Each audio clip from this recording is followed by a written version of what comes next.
കുന്നംകുളത്ത് ഒരു കോൺഗ്രസ്സുകാരനെ മർദ്ദിക്കുന്ന രംഗം നമ്മൾ CCTV ദൃശ്യത്തിൽ കണ്ടു. കുന്നംകുളം അവിടുത്തെ മണ്ഡലം പ്രസിഡന്റ്, യൂത്ത് കോൺഗ്രസ് മണ്ഡലം പ്രസിഡന്റ് സുജിത്ത്, അയാളെ അത് ക്രൂരമായി പോലീസ് സ്റ്റേഷനിലിട്ട് മർദ്ദിക്കുന്ന CCTV ദൃശ്യമാണ്. കേരളത്തിലെ മനസാക്ഷിയെ ഉണർത്തിയത്, കേരളത്തിലെ മനസാക്ഷിയെ ഞെട്ടിത്തെരിപ്പിച്ചത്. അതോടൊപ്പം തന്നെ ഇതുപോലെയുള്ള പോലീസ് ഉദ്യോഗസ്ഥരെ കേരളത്തിൽ നിന്ന് പിരിച്ചുവിടണം എന്ന് പൊതുജനങ്ങൾ മുദ്രാവാക്യം വിളിക്കാനും തുടങ്ങിക്കഴിഞ്ഞു. ഇതേ രീതിയിലുള്ള കുറേ പോലീസ് ഉദ്യോഗസ്ഥന്മാർ കേരളത്തിലുണ്ട്. പോലീസുകാരുമുണ്ട്, ചില സബ് ഇൻസ്പെക്ടർമാരും സർക്കിൾ ഇൻസ്പെക്ടർമാരും DYSP ഉള്ളവരുമുണ്ട്. അവരൊക്കെ എന്തുകൊണ്ടാണ് പൊതുജനങ്ങളെ ഇതുപോലെ മർദ്ദിക്കുന്നതെന്ന് മനസ്സിലാകുന്നില്ല. നിരപരാധികൾ വന്നു കയറിക്കഴിഞ്ഞാൽ അവരെ അടിച്ചാണ് ഒതുക്കുന്നത്. എന്തിനാണ് അതിൻ്റെ ഒരു ആവശ്യമെന്നും എനിക്കിതുവരെ മനസ്സിലാകുന്നില്ല. നമ്മൾ ഗുണ്ടകളെയൊക്കെ തല്ലിയിട്ടുണ്ട്, അല്ലെന്നുണ്ടെങ്കിൽ ഗുണ്ടകളെ കേസ് തെളിയിക്കാനുള്ള ആടുകോട് ക്രിമിനൽസിനെ ചിലപ്പം അല്പം ഭേദ്യമൊക്കെ ചെയ്തെന്നൊക്കെ വരാം. പക്ഷേ അത് ലോകത്ത് എല്ലായിടത്തും ഉണ്ടാകുന്ന സംഭവം. പക്ഷേ നിരപരാധികളുമായി അല്ലെങ്കിൽ രാഷ്ട്രീയക്കാർ ഏത് വിഭാഗത്തിൽപ്പെട്ടവരായിക്കോട്ടെ, അവരെ രാഷ്ട്രീയ പ്രസ്ഥാനമായിട്ട് മുന്നോട്ട് പോകുമ്പം ചില ഉന്തും തള്ളുമൊക്കെ ഉണ്ടായി അവരെ ക്രൂരമായി മർദ്ദിക്കുന്ന രാഷ്ട്രീയ വിരോധം കൊണ്ട് തന്നെ എന്നേ പറയാനൊക്കുള്ളൂ. ഇവിടെ കുന്നംകുളത്തെ യൂത്ത് കോൺഗ്രസ്സുകാരനെ മർദ്ദിക്കുന്ന SI 4 പോലീസുകാരും അയാളെ വിവിധ സ്ഥലങ്ങളിൽ കൊണ്ടുപോയി ആ പാവത്തിനെ മർദ്ദിക്കുന്ന കണ്ടിട്ട് കേരളം ഞെട്ടിത്തിരിച്ചിരിക്കുകയാണ്. ഇതാ പിന്നാലെ അടുത്ത് വന്നു. ഇത് PG പോലീസ് സ്റ്റേഷൻ നടന്ന സംഭവമാണ്. അതിൻ്റെ CCTV ദൃശ്യം ഇതാ വെളിയിലേക്ക് വന്നു. അവിടെ KP ഔസേപ്പ് എന്ന് പറഞ്ഞ 68 വയസ്സുകാരനും അയാളുടെ മകനും, 2 ആൺമക്കളിൽ ഒരു മകനും അപ്പനുമായിട്ട് അവിടെ അവരൊരു ഹോട്ടൽ നടത്തുന്നുണ്ട്. അത് ഹോട്ടലിൻ്റെ ജീവനക്കാരെ തല്ലുന്ന ദൃശ്യങ്ങളാണ് ഇപ്പം വെളിയിലോട്ട് വന്നിരിക്കുന്നത്. ഹോട്ടല് ഈ ലാലീസ് ഗ്രൂപ്പ് ആൻഡ് ഫൺ എന്ന പേരാണ് ഹോട്ടലിലെ. നല്ല വിറ്റുവരവുള്ള ഒരു സ്ഥലം തന്നെയാണ്. ധാരാളം ആൾക്കാർ ആ ഹോട്ടലിൽ കയറി ആഹാരം കഴിക്കുന്നത് നമുക്ക് കാണാം. അത് എല്ലാവർക്കും അറിയപ്പെടുന്ന ഒരു ഹോട്ടലാണ്. വർഷങ്ങളായിട്ട് അവിടെ ഈ ഹോട്ടൽ നടക്കുന്നതാണ്. അതിൻ്റെ ഓണറാണ് KP ഔസേപ്പ് എന്ന് പറഞ്ഞ 68കാരൻ. അദ്ദേഹത്തിന് 2 ആൺമക്കളാണ്. ഒരു മകൻ ഡോക്ടറാണെന്ന് തോന്നുന്നു, അതേസമയത്ത് മറ്റേ മകൻ എഞ്ചിനീയറാണെന്ന് തോന്നുന്നു. ആ പയ്യൻ അപ്പൻ്റെ കൂടെ, അദ്ദേഹത്തിന് ഒരു ആക്സിഡൻ്റ് ഉണ്ടായിരുന്നു, അതുകൊണ്ട് പിതാവിൻ്റെ ഒപ്പം ആ ജോലി സഹായിക്കുകയാണ്. പിതാവ് നേരത്തെ ഇറാഖിലും ഇറാനിലും ഒക്കെ ജോലി ചെയ്തു, വിദേശങ്ങളിലൊക്കെ ജോലി ചെയ്ത വ്യക്തിയാണ്, നല്ല അറിവുള്ള ആളാണ്. KP ഔസേപ്പ് എന്ന് പറഞ്ഞാൽ അവിടെ എല്ലാവർക്കും അറിയാം. അദ്ദേഹം എറണാകുളത്തും പല സന്ദർഭത്തിൽ ബിസിനസ്സൊക്കെ ചെയ്തിട്ടുണ്ട്. അയാൾ പല ഗവൺമെൻറ് സർവീസിലും ജോലി ചെയ്ത വ്യക്തിയാണ്. അദ്ദേഹത്തിൻ്റെ സ്ഥാപനത്തിലാണ് ഈ സംഭവം ഉണ്ടായത്. അദ്ദേഹത്തിൻ്റെ ജോലിക്കാരെയാണ് PG സബ് ഇൻസ്പെക്ടർ ക്രൂരമായി മർദ്ദിക്കുന്നത് നമ്മൾ കണ്ടത്. അതുകൂടാതെ അദ്ദേഹത്തിൻ്റെ മകന് സ്വല്പം ഒരു അപകടമൊക്കെ ഉണ്ടായി, സ്വല്പം തലയ്ക്കൊക്കെ സ്വല്പം ബുദ്ധിമുട്ടൊക്കെ ഉള്ള ഒരു പയ്യനാണ്. ആ പയ്യനെ സെല്ലിനകത്ത് പിടിച്ചിടുകയും ചെയ്തു. ഇതെന്താണ് ഈ രാജ്യത്ത് നടക്കുന്നതെന്ന് നമ്മൾ ചോദിച്ചു പോകുന്നു. കാരണം ഈ പോലീസ് ഉദ്യോഗസ്ഥന്മാരുടെ ജോലിയല്ല, ഗുണ്ടകളുടെ ജോലിയാണ് അവർ ചെയ്യുന്നത്. കാരണം പോലീസ് 2 കൂട്ടരും അടിച്ചു പിടിച്ചു ഒക്കെ പറഞ്ഞ് പരാതിയായിട്ട് വരും, ചിലരെ കുത്തിക്കൊന്നു വരും. അങ്ങനെയുള്ളവരെ ആ കേസിൻ്റെ വിവരങ്ങൾ അന്വേഷിച്ച് ചോദിച്ച് മനസ്സിലാക്കി അയാളെ പ്രതിയാക്കി കുറ്റച്ചാർജ് കൊടുക്കുക എന്നല്ലാതെ അയാളെ ക്രൂരമായി മർദ്ദിക്കുന്ന ഒരു അവകാശം പോലീസിനില്ല. ദേഹത്ത് തൊടാനായിട്ട് പോലീസിന് അധികാരമില്ല. KP ഔസേപ്പിൻ്റെ ആ ഹോട്ടലിൻ്റെ അകത്ത് അവിടെ വണ്ടാഴിയിലുള്ള ദിനേശ് എന്ന് പറഞ്ഞ ഒരാൾ, അയാൾ സ്വല്പം ഒരു ക്രിമിനൽ സ്വഭാവമുള്ള ആളാണെന്ന് തോന്നുന്നു. അയാളുടെ കൂടെ ഒരാളും ഒരു പയ്യനും ഹോട്ടലിൽ ആഹാരം കഴിക്കാൻ വന്നു. ഹോട്ടലിൽ ആഹാരം കഴിച്ചപ്പം ബിരിയാണി വാങ്ങിച്ചു. അതിൽ ബിരിയാണി പറ്റി ഇയാൾ മോശം അഭിപ്രായം പറഞ്ഞു. അതേപ്പറ്റി തർക്കമായി ഹോട്ടൽ ജീവനക്കാരും. അങ്ങനെ അവരും ഇദ്ദേഹമായിട്ട് ഉന്തും തള്ളുമൊക്കെ ഉണ്ടായി. ഈ സന്ദർഭത്തിൽ അവിടെ ഇയാളെ മർദ്ദിച്ചു എന്ന ആരോപണമുണ്ട്, തിരിച്ചും മർദ്ദിച്ചു എന്ന ആരോപണമുണ്ട്. എന്തായാലും അയാൾ 1-2 പേര് പിടിച്ചാൽ നിൽക്കുന്ന ആളല്ല ഈ വണ്ടാഴിക്കാരൻ ദിനേശ് എന്ന അയാളുടെ ചിത്രം കാണുമ്പോൾ നമുക്ക് മനസ്സിലാവും. അയാൾ അവിടെ ഹോട്ടലിൽ കയറി, സാധാരണ എല്ലാവരും നമുക്ക് പല ഹോട്ടലിൽ നമ്മളിത് കണ്ടിട്ടുണ്ട്, ഇതുപോലെ കയറി ആഹാരം കഴിച്ച് കുറ്റം പറഞ്ഞ് പൈസ കൊടുക്കാൻ പോകുന്ന ധാരാളം ആൾക്കാരുണ്ട്. അവിടെ ഒരു ഇഷ്യൂ ഉണ്ടാക്കിയിട്ട് പോകുന്നവർ ധാരാളമുണ്ട്. പെൺകുട്ടികളും ആൺകുട്ടികളും ഒക്കെ അങ്ങനെയാണ്. ഇപ്പോഴത്തെ ഒരു തലമുറയുടെ ഒരു രീതി അങ്ങനെയാണ്. ഏത് ഹോട്ടലിൽ പോയാലും കയറി അവിടെ ഒരു ബഹളം ഉണ്ടാക്കി, ഒച്ചപ്പാടം ഉണ്ടാക്കി, അവിടുന്ന് ഒരു അടി പറ്റുമെങ്കിൽ ചെറിയ അടിയും നടത്തി പോകും.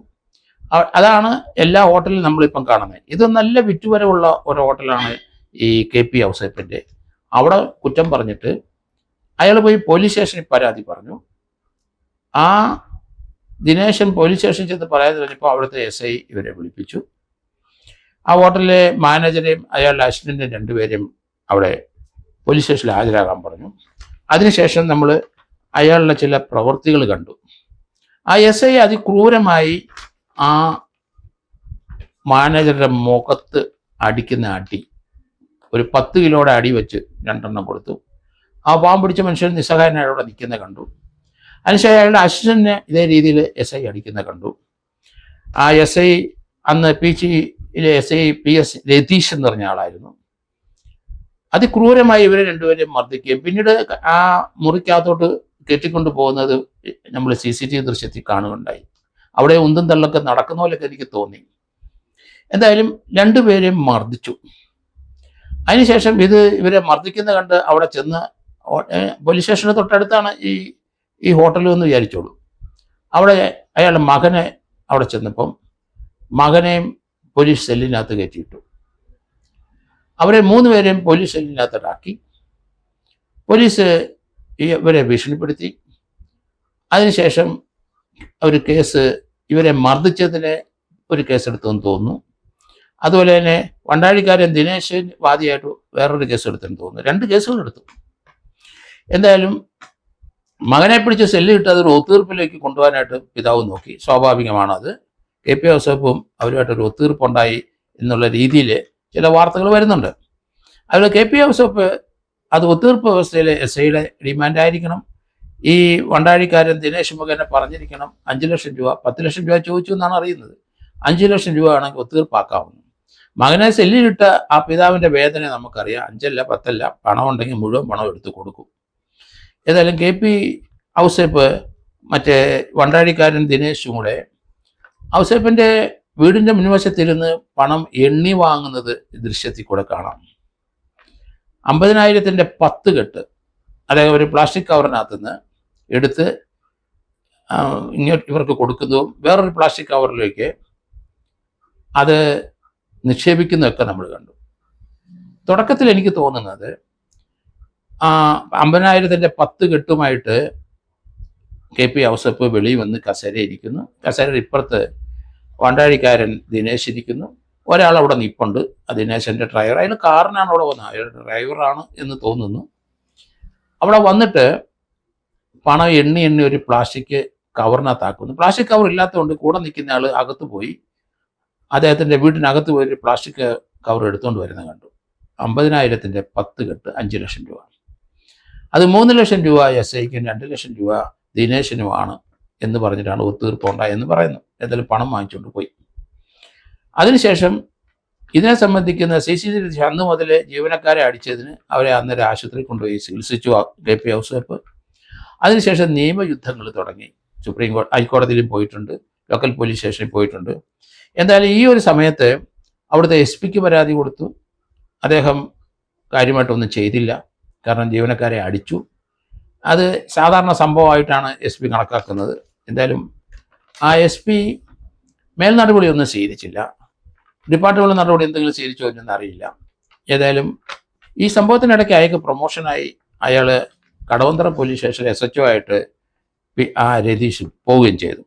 പക്ഷേ മർദ്ദിച്ച SIക്കെതിരായിട്ട് അവിടെ തന്നെ പീച്ചി പോലീസ് സ്റ്റേഷനിൽ കേസെടുത്തിട്ടുണ്ടെന്ന് തോന്നുന്നു. കേസും കൗണ്ടറും ഉണ്ട്. അതിൻ്റെ അവസ്ഥ എന്താണെന്ന് എനിക്കറിയില്ല. എങ്കിലും നമ്മളെയൊക്കെ ഞടുക്കുന്ന ഒരു സംഭവം തന്നെയാണ് ഇപ്പോഴത്തെ ഈ അടി. അതിൻ്റെ പിന്നാലെ ധാരാളം ഇതുപോലെയുള്ള മർദ്ദനമേറ്റ ആൾക്കാർ CCTV ദൃശ്യത്തിന് വേണ്ടി നടക്കുന്നു. പലർക്കൊക്കെ കിട്ടിയിട്ടുണ്ടെന്ന് തോന്നുന്നു. ഏതായാലും ഈ രണ്ടാമത്തെ കേസിനകത്ത് തീർച്ചയായിട്ടും നടപടി ഉണ്ടാവും. ആ SIയെ അയാളിപ്പോൾ CA ആയിട്ടുണ്ട്, അയാളെ സർവീസിൽ നിന്ന് നീക്കം ചെയ്യേണ്ടി വരും. കാരണം അയാളുടെ തൊഴിൽ അതല്ല.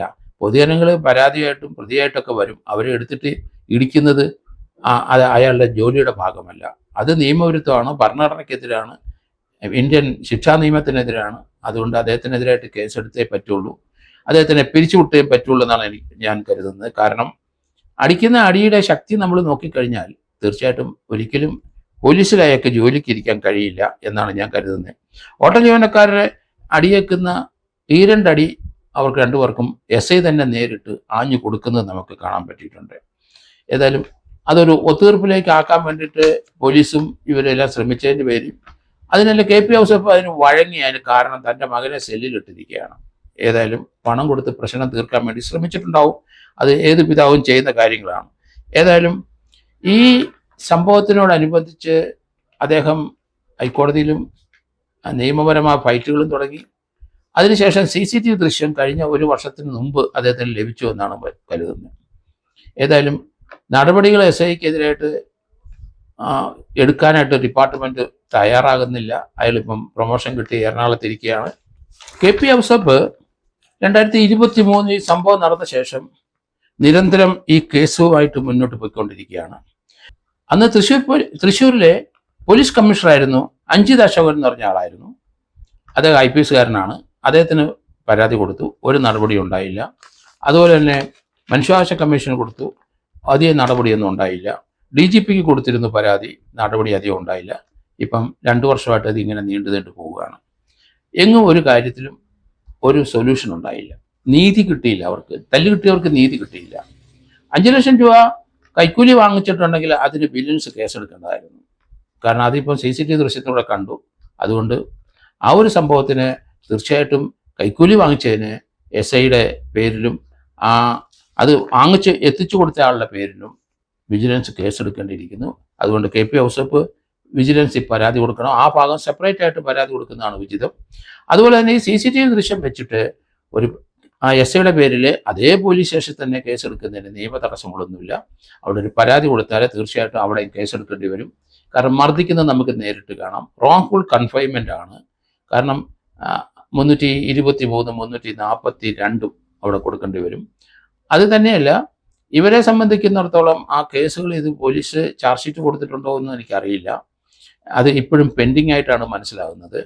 ഇതുപോലെ അത് കൈക്കൂലി വാങ്ങിച്ചതും ആ ഉദ്ദേശത്തോടുകൂടി തന്നെയാണ് ഇവരെ പോലീസ് സ്റ്റേഷനിൽ കൊണ്ടുപോയി സെല്ലിലത്തിട്ടതും മർദ്ദിച്ചതും. ആ ഹോട്ടലിലെ KP ഔസേപ്പിൻ്റെ മകനെ കൊണ്ടുവന്ന് എന്ത് കാര്യത്തിനാണ് അവിടെ കൊണ്ടുപോയി സെല്ലിൽ ഇവരുടെ ഒപ്പം ഇട്ടതെന്ന് മനസ്സിലാകുന്നില്ല. ഈ SIയെ സഹായിക്കാനായിട്ട് 2-3 പോലീസ് ഉദ്യോഗസ്ഥർ അവിടെ ചുണയോടെ നിൽക്കുന്നത് കണ്ടിട്ടുണ്ട്. അവരുടെ റോൾ എന്താണെന്ന് കൂടെ നോക്കണം. അവർ കൈ വെച്ചിട്ടുണ്ടോ എന്ന് കൂടെ നോക്കണം. ഏതായാലും KP ഔസേപ്പിന് തീർച്ചയായിട്ടും കുന്നംകുളത്ത് ആൾക്കാർ അവിടുത്തെ ഒരു സമരമായിട്ട് മുന്നോട്ട് പോയി അവിടെ എന്തായാലും അവരെ പിരിച്ചുവിടാനുള്ള നടപടികൾ തുടങ്ങിയിട്ടുണ്ടെന്നാണ് മനസ്സിലാകുന്നത്. ഇവിടെ അതേ രീതിയിൽ തന്നെ വേണ്ടിവരും. ഡിപ്പാർട്ട്മെൻറ്റൽ എൻക്വയറി ഏതെങ്കിലും ഈ SI ഇപ്പം അവിടുത്തെ പീച്ചിയിലെ സബ് ഇൻസ്പെക്ടറായിരുന്ന അയാൾക്കെതിരായിട്ട് തുടങ്ങി വെച്ചിട്ടുണ്ടോ എന്ന് അറിയത്തില്ല. അങ്ങനെയാണെങ്കിൽ ആ ഒരു കേസിൽ തന്നെ അയാളെയും സർവീസിൽ നിന്ന് പിരിച്ചുവിടാനുള്ള സംവിധാനം അവരെ പണിഷ്മെൻ്റായിട്ട് കൊണ്ടുവരാൻ പറ്റും. അതിന് പുറമെ ക്രിമിനൽ കേസ് എടുക്കേണ്ടി വരും. SIയുടെയും ഇയാളെ വിളിച്ചുകൊണ്ട് വന്നതും അവിടെ അടിക്കാൻ സഹായിച്ചവരും അങ്ങനെ ഒരു 4-5 പോലീസ് ഉദ്യോഗസ്ഥരെ ഇയാളുടെ ഒപ്പം കാണുന്നുമുണ്ട്. ഏതായാലും ആ SI ഇവരെ പിന്നാലെ പോയി കാലു പിടിച്ചെന്നാണ് ഞാൻ അറിഞ്ഞത്. കാരണം ചെയ്ത തെറ്റിന് നിയമ നടപടിയിലേക്ക് KP ഔസേപ്പും കുടുംബവും പോകുന്നുവെന്ന് മനസ്സിലാക്കി കഴിഞ്ഞപ്പം അവർ വന്ന് പല രീതിയിലും സ്വാധീനപ്പെടുത്തി ഒരു ഒത്തീർപ്പ് വഴിയിലേക്ക് കൊണ്ടുപോകാൻ. കാരണം തല്ലും കിട്ടി, അതോടൊപ്പം തന്നെ 5 ലക്ഷം രൂപ പോവുകയും ചെയ്തു. കാരണം ഔസേപ്പിന് ധാരാളം പണം ഈ കാര്യത്തിന് ഹൈക്കോടതിയിൽ പോകാനും മറ്റേതെങ്കിലും ധാരാളം പണം ചിലവായിട്ടുണ്ട്. അങ്ങനെ ഒരു ഒത്തീർപ്പ് വ്യവസ്ഥയിലേക്ക് കൊണ്ടുവരാനായിട്ട് പലരും ശ്രമിച്ചെങ്കിലും ഇന്നുവരെ അതിന് വഴങ്ങിയില്ല. അവർക്ക് അടിയന്തരമായിട്ട് വേണ്ടിയിരുന്നത് ഈ CCTV ദൃശ്യമായിരുന്നു. അതെന്തായാലും ലഭിക്കുകയും ചെയ്തു. ഇനി നിയമ പോരാട്ടം നമുക്ക് ഇക്കാര്യത്തിലും കാണാൻ സാധിക്കും.